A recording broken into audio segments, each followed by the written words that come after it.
Bienvenue dans ce nouveau tirage où nous allons parler de l'abondance. Vos cadeaux financiers de fin d'année, c'est ça le titre, d'accord? Alors nous, on va commencer avec un tirage et n'oubliez pas que ce tirage aura une extension que vous allez chercher dans la barre de description. Et si vous n'arrivez pas à cliquer sur le lien, faites un copier-coller sur Google. Et ensuite, vous allez aller voir sur mon Ko-fi, voilà, tout ce que je propose aussi. Et vous allez retrouver le titre de l'extension. Je ne sais pas pourquoi YouTube ne me permet pas de cliquer sur le lien. D'accord?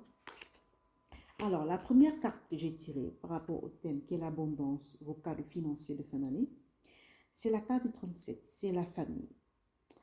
Et on dit ici que tes cadeaux financiers de fin d'année sont liés à tes relations, à ton foyer, à ton réseau intime. Donc, l'abondance circule quand tu mets de l'ordre dans ta maison intérieure et extérieure. Les soutiens viennent des proches, des alliés ou des sacs qui fonctionnent comme une famille choisie que toi-même tu vas choisir. D'accord? N'oublie pas que toi-même tu es d'abord ta propre famille. Hein? Tu dois d'abord travailler sur toi et prendre soin de toi. Voilà. Donc,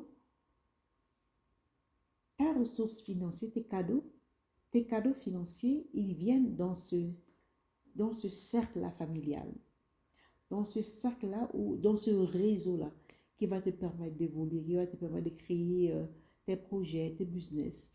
Voilà. Donc, ça va venir à partir de là. Dans une famille que toi-même, tu vas choisir au préalablement. Hein, parce que j'ai tiré la carte du 18. La carte 18, c'est corriger la faute. Et la carte 18, je vais un peu regarder. Quand on dit corriger la faute, je vais un peu regarder ici. On dit corriger la faute, c'est aussi, au fait, prendre conscience avec la carte 18. Donc, tu dois prendre conscience que, qu'on dit ici dans le livre, c'est que la carte, en fait, elle décrit une situation statique. Donc, l'oracle ne veut pas juger cet état des choses. Il nous invite plutôt à réfléchir sur les mécanismes ou les conditionnements qui la génèrent et sur les qualités intérieures à focaliser pour sortir d'une situation de stagnation dans laquelle on ne peut que pourrir en fait. Et avec la carte du 18, par rapport au thème qui est sur l'abondance, donc tu reçois aussi un cadeau de clarification. C'est comme si tu vas prendre un moment pour étudier, pour voir des choses, les mêmes schémas répétitifs que tu répètes, le même cycle que tu répètes dans ta vie. D'accord? Tu vas être un peu clair, tu vas clarifier ces choses. Donc, la carte 18, c'est de mettre fin à de vieux schémas financiers, des erreurs de gestion ou des blocages transmis. Donc, c'est une opportunité pour transformer un héritage lourd en une nouvelle stabilité. Ici, on peut avoir avec la carte de la famille, peut-être les cycles, les cycles familiales, comment on vous a appris, on ne vous a pas appris dans la famille, comment il faut économiser de l'argent, comment il faut savoir distribuer de l'argent, comment il faut investir. Ça peut aussi partir de là par rapport à ce qu'on vous a inculqué dans votre famille. D'accord? Parce que j'ai tiré aussi la carte du 9, qui est la carte de la petite force dominante. La petite force dominante, c'est une carte où on se sent, c'est l'impuissance. D'accord? Donc, vous êtes dépassé par les événements. Vous ne pouvez rien faire pour que la situation évolue. Vous ne pouvez provoquer aucun changement. Accepter cette impuissance, cela aussi, c'est de l'amour. D'accord? Donc, avec la carte 9, qui est la petite force dominante, ici, les petites actions, si vous voyez que la situation, vous n'arrivez pas à la changer en une fois. On vous dit qu'ici, les petites actions, en fait, régulières sont la clé. Faites des choses au quotidien. Faites des choses de chaque jour. OK? Faites des choses de chaque jour. Et faites les petites actions régulières, constantes qui vont vous aider. Parce que ces choses sont la clé. Donc, l'abondance ne vient pas d'un coup. Elle ne va pas venir d'un coup comme ça, non. Mais des petites choses, des petites stratégies répétées et constantes que vous allez faire au quotidien. Donc, des fois, ce qui semble minime aujourd'hui crée de grands résultats demain. Ne l'oubliez pas. Le but, c'est de ne pas s'arrêter. Le but, c'est de faire quelque chose au quotidien pour améliorer la situation, pour changer les choses. Des fois, ne prenez pas tout droit. Apprenez à faire des vagues. Apprenez à faire des vagues au quotidien, un pas après un autre. D'accord? Un pas après un autre, et puis vous allez voir comment les choses vont s'améliorer. D'accord? Et si ça me fait penser un peu à l'effet cumulé. Et j'ai tiré la carte du 54 qui est la jeune mariée. La carte de la jeune mariée, c'est que tu es invité à ne pas accepter des compromis financiers déséquilibrés. La dépendance ici. Peut-être il y a des gens, vous mariez, peut-être vous n'avez pas de ressources financières. Et n'oubliez pas que la mère qui donne est toujours au-dessus de ce qu'il a, je ne sais pas comment on dit encore ça, de ce qu'il demande. Hein? Voilà. Donc, ne soyez pas trop dépendant de quelqu'un. Sinon, ça va créer des déséquilibres. Apprenez à être dépendant de vous-même.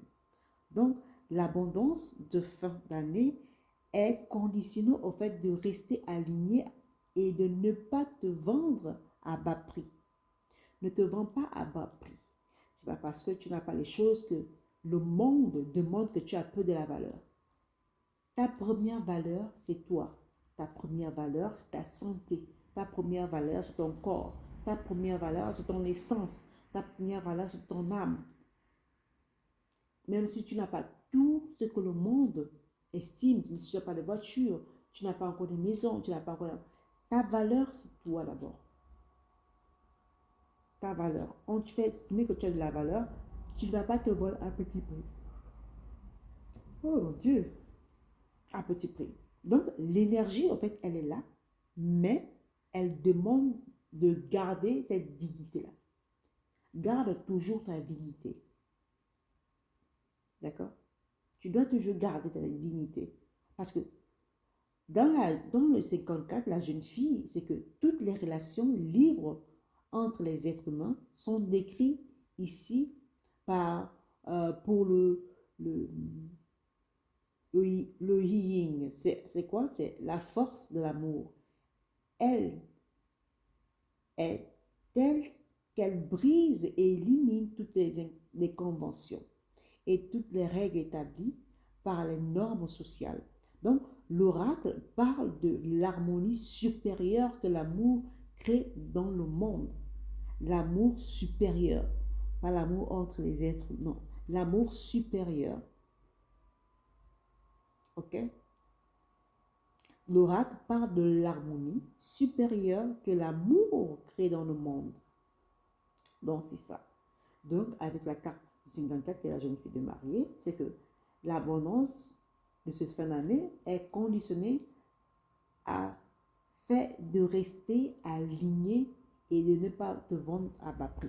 Parce que l'énergie, elle est déjà là, mais elle demande de garder cette dignité que tu dois avoir. D'accord? Et j'ai tiré la carte du 50 qui est le creuset. La carte du 50 qui est le creuset, qu'est-ce que le creuset?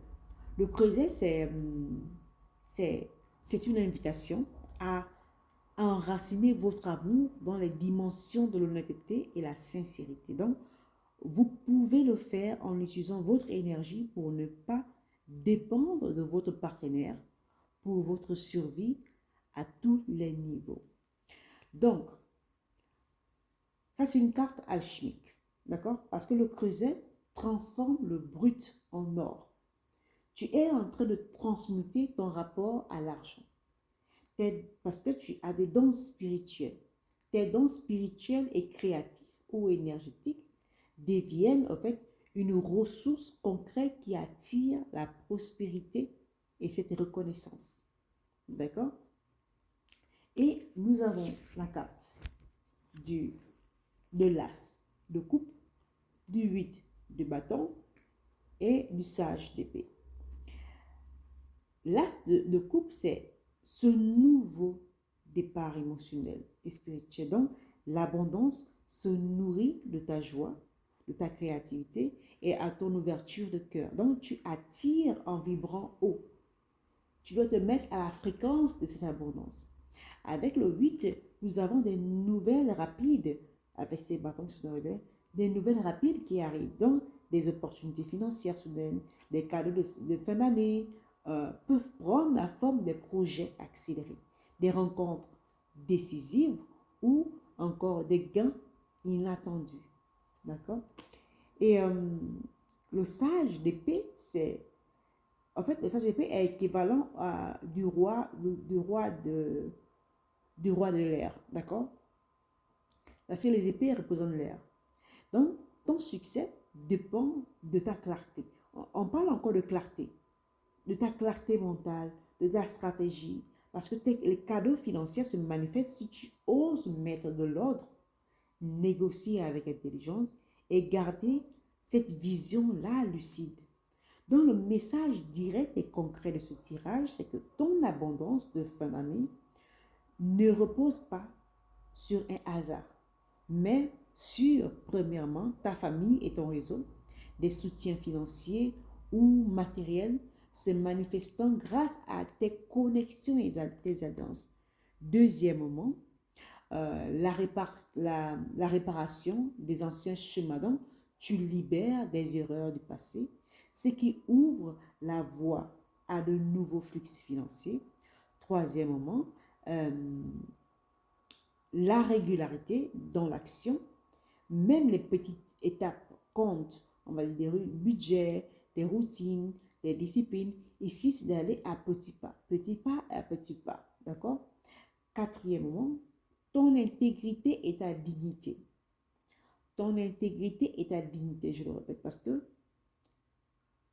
tu ne dois pas céder à des situations déséquilibrées ou précaires. Tu dois choisir des choses qui t'honorent. C'est comme j'expliquais, c'est pas parce que tu n'as pas une voiture, c'est pas parce que tu n'es pas propriétaire que tu n'as pas de la valeur. C'est pas parce que tu n'as pas d'enfant que tu n'as pas de la valeur. Tu as de la valeur depuis ta naissance. Depuis le jour où tu es né, depuis le jour où tu es entré dans le ventre de ta maman, depuis le jour où tu as vaincu parmi des milliers et des milliers de spermatozoïdes, tu as de la valeur, tu as de la dignité. D'accord? Donc, choisis les choses qui vont t'honorer, pas te déshonorer ou te déséquilibrer. Cinquièmement, on a eu la transformation alchimique. Donc, tes dons spirituels, créatifs et énergétiques deviennent un creuset de prospérité. Utilise ces dons-là pour créer ton abondance. Donc, les cartes du tarot en fait confirment que les cadeaux financiers arrivent vite parce qu'on a eu le 8 de bâton, mais ils sont conditionnés à ton ouverture émotionnelle, parce qu'on a eu le as de coupe, et surtout à ta clarté mentale. Le stratège, ta clarté mentale, stratégie et discernement avec le sage d'épée. Donc, c'est une fin d'année où tu récoltes du soutien concret et une nouvelle vision pour 2026. D'accord? Alors, moi, je vais m'arrêter là pour ce tirage. J'espère qu'il vous a parlé et prenez soin de vous. N'oubliez pas que ça a une deuxième partie, une extension que vous pouvez aller regarder dans ma barre de description. Au revoir.